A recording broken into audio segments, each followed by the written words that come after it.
A quality desk is expensive, and the problem with buying from IKEA or another cheap brand is that they're made out of particle board, they're terrible pieces of furniture, and they fall apart within months, even weeks of purchasing them. But today I'm going to show you how to build a beautiful 8-foot long, real wood, solid wood, 70-pound wood desk. And the best part of all is that it uses the only piece of real wood that IKEA sells, and it only costs $209 to build.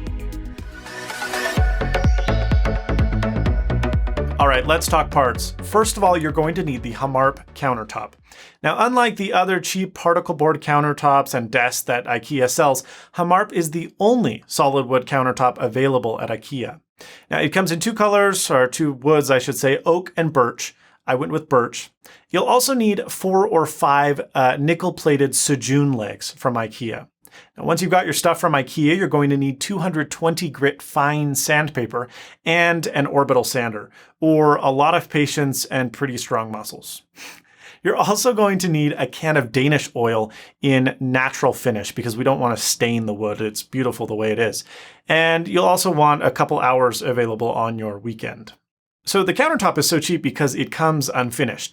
And so at first glance, it might not look very pretty, but don't freak out. We're going to take care of that.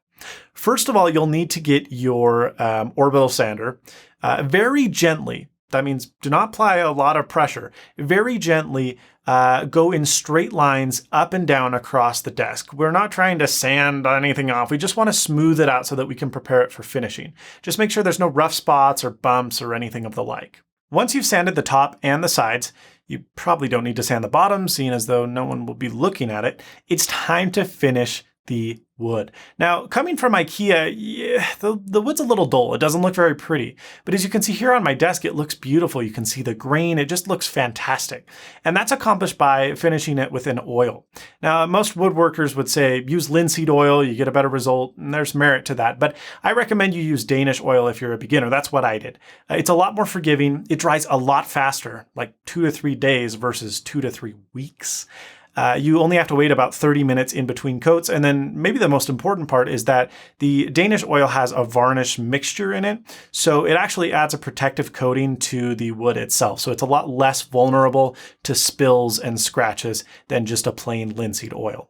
So in order to apply the Danish oil, all you have to do is pour it onto a rag and rub the rag back and forth on your countertop.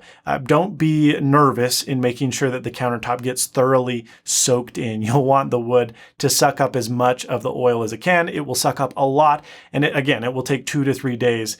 I ran out of about half the can. That is to say, I finished with half the can, and I think I got a really, really beautiful finish that's held up for the 6 months that I've had this table.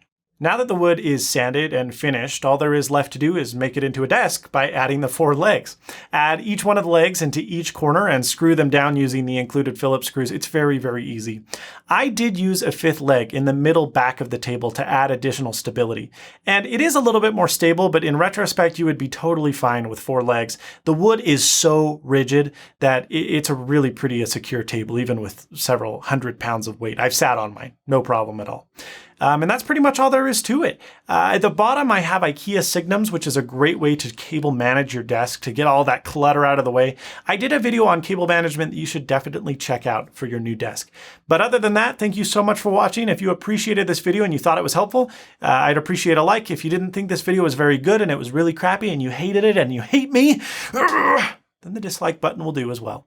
Thank you so much for watching. And as always, stay snazzy. See you later, folks.